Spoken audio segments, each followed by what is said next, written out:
राजू के बचपन में ही उसके पिता की मृत्यु हो गई थी। राजू अपने माँ के साथ रहा करता था। राजू खूब मेहनत करके खेत में अपने आम की फसल उगाता था। फिर भी हर साल उसकी आमों की पैदावार खराब हो जाती थी। कितनी जतन से मेहनत करके इस बार भी बढ़िया कटाई छटाई करके आमों की पेड़ों की देखभाल की, फिर भी सारे आम दागी और ख़राब हो गए। मुझे इन आमों को बेचने तो जाना ही होगा, वरना हम इस बार भी पैसों के मोहताज हो जाएंगे। राजू आमों को लेकर बाजार बेचने निकल पड़ता है। भैया आम ले लो, बहुत ही मीठे और रसीले आम है। एक बार खाओगे तो मुंह में मिश्री सी घुल जाएगी। हाँ, अरे मीठे को क्या करना है, जब आम देखने ही में अच्छा नहीं है, दागी है, इन्हें कौन खरीदेगा भला। माफ़ करना भाई, मुझे मैं तो नहीं खरीदूंगा, किसी और से पूछ कर देख लो। राजू गांव की बाजार में सभी से पूछता है, लेकिन कोई भी आम नहीं खरीदता है। इसी तरह राजू के सारे आम सड़ गल जाते हैं और राजू बहुत परेशान हो जाता है।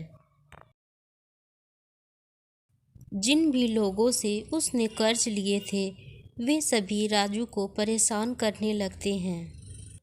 क्या बात है राजू, अभी तक तूने मेरा कर्ज नहीं चुकाया। अब इसके बदले में मुझे तेरे घर का सामान ही उठाना पड़ेगा। यहाँ जितने भी बर्तन पड़े हैं सारे उठा लो, कुछ तो कर्ज उतरेगा।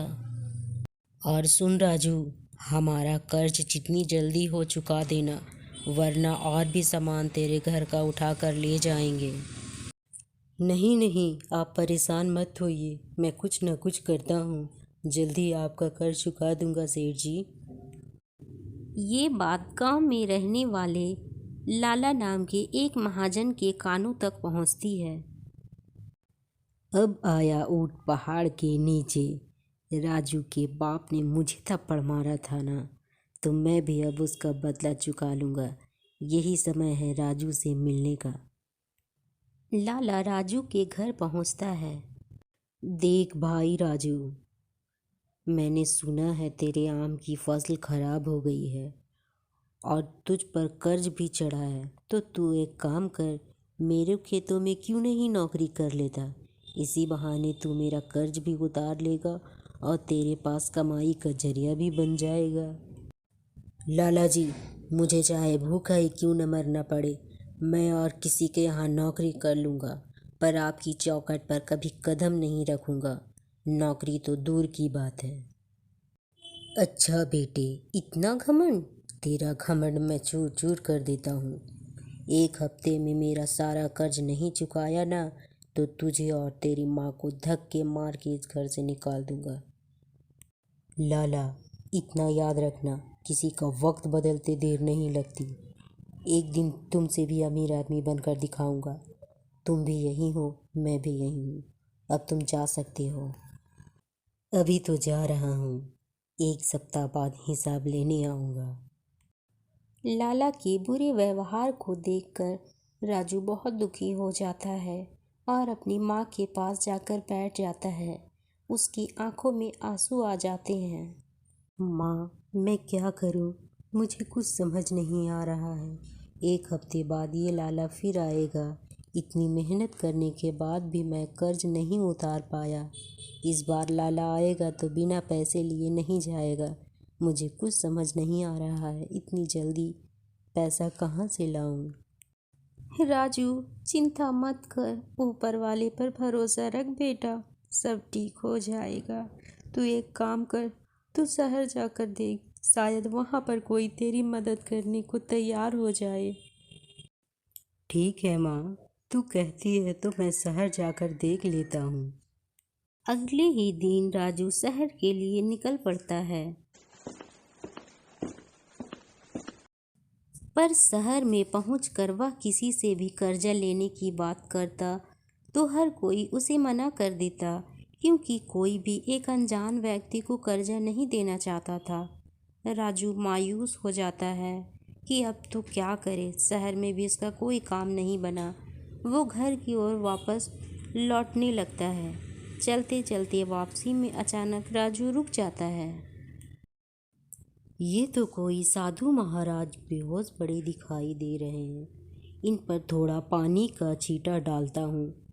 साधु महाराज, साधु महाराज, आप ठीक तो हैं? मैं अभी पानी लेकर आता हूँ।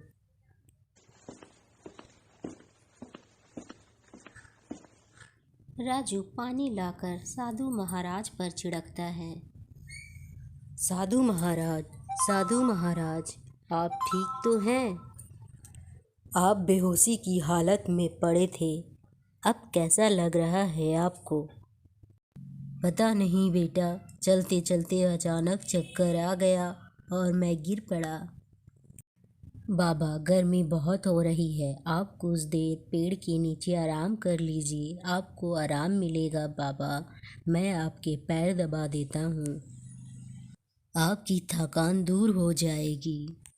राजू उस महाराज के पैर दबाने लगता है। साधु यह देखकर बहुत प्रसन्न हो जाता है। वह राजू से कहता है, क्या नाम है बेटा तुम्हारा? देखने में तो तुम काफ़ी अच्छे इंसान दिखाई देते हो और काफ़ी नेक दिल और संस्कारी भी। बाबा, मेरा नाम राजू है। मैं अपने माँ के साथ रहता हूँ। राजू उस साधु महाराज को अपने शहर जाने की वजह बताता है। राजू, घबराने की ज़रूरत नहीं है बेटा। मैं जान चुका हूँ तुम एक अच्छे इंसान हो। बेटा, तुमने आज मेरी सहायता की है, बदले में मैं तुम्हें कुछ देना चाहता हूँ। ये बीज ले लो। ये बीज तुम अपने खेत की मिट्टी में दबा देना और जिस फल का नाम लेते हुए तुम इस मिट्टी में बोओगे, उसी फल का पेड़ कुछ दिनों में बढ़ जाएगा और उसके पश्चात तुम्हारी सारी परेशानियां ख़त्म हो जाएगी। अब मैं चलता हूँ, सदा खुश रहना। इतना कहकर वो साधु महाराज वहाँ से चले जाते हैं और राजू भी अपने घर आता है।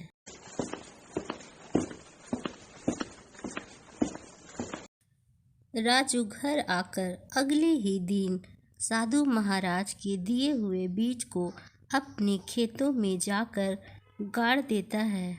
देखते ही देखते वहाँ कुछ ही दिनों में एक आम का पेड़ उग जाता है। माँ, ये देखो, ये आम का पेड़ कितना बड़ा हो गया। इस पर सोने के आम हैं। इसका मतलब साधु महाराज ने मुझे जो बीज दिया था वह सोने के आम देने वाले पेड़ का बीज था। हाँ राजू बेटा, लगता तो यही है। वो साधु महाराज हमारे लिए कोई भगवान का रूप लेकर ही आए थे। राजू और उसकी माँ पेड़ में सोने के आम देखकर बहुत खुश होते हैं। राजू सारे आम बाजार में बेच देता है और लाला के सारे कर्ज चुका देता है। धीरे धीरे राजू एक अमीर आदमी बन जाता है। वो गांव के आसपास के बहुत सारे आम के बाग खरीद लेता है और उसने बहुत से फलों की दुकानें भी खरीद ली थी। अब उसने अपने लिए एक बड़ा सा घर भी बनवा लिया था। लाला को ये बात पता लग चुकी थी और वह इसी फिराक में था कि किस तरह वो राजू के बाग में लगे पेड़ के आम को चोरी कर सके। अच्छा, सोने के आम देने वाला पेड़ है, इसी कारण से ये राजू इतना पैसे वाला बन गया है। मैं इस पेड़ को ही ख़त्म कर दूंगा, फिर देखता हूँ कैसे पैसे वाला बनता है ये राजू। माँ, मुझे लगता है लाला कुछ गलत करने की ताक में है, पर वो नहीं जानता उसका पाला राजू से पड़ा है। राजू आम के पेड़ के आसपास जाल बिछा देता है ताकि कोई भी उस पेड़ तक ना पहुंच पाए और यदि पहुंच भी गया तो मुंह की खाए। राजू ने जैसा सोचा था वैसा ही हुआ। लाला रात के वक्त आम के पेड़ के पास पहुंचता है। पर ये क्या? ए ऊपर वाले, मैं तो जाल में फंस गया। मैं तो इस जाल से निकल ही नहीं पा रहा हूँ। किसको आवाज़ दूँ? अरे कोई तो बचाओ मुझे। तभी राजू पुलिस लेकर वहां पहुंचता है। इंस्पेक्टर साहब, पकड़ लीजिए इसे। ये मेरे खेत में आम की चोरी करने आया था। राजू बेटा, कैसी बातें कर रहा है? मैं तो तुझे कब से जानता हूँ। इंस्पेक्टर साहब ये ऐसे ही मजाक कर रहा है। मैं तो ऐसे ही बाग में टहलने आ गया था। चलिए लाला जी, पुलिस थाने चलिए। अब कोई बहाना नहीं है आपके पास। गिरफ्तार कर लो इन्हें। पुलिस लाला को चोरी के इल्जाम में गिरफ्तार करके ले जाती है। राजू को उसकी अच्छाई का फल मिल गया था। उसने दृढ़ निर्णय किया और उसे नेकी का फल मिल गया। राजू ने अमीर बनने के बाद भी नेकी करना नहीं छोड़ा। वो गांव की ज़रूरतमंद लोगों को पैसे के लिए मदद करता था ताकि कोई भी परिवार भूखा ना रहे। लोकप्रिय हिंदी कहानियाँ देखने के लिए चैनल को सब्सक्राइब कर ले और बेल आइकन को भी दबा ले ताकि मैं जो भी कहानी बनाऊँ वो आसानी से आप तक पहुँच सके।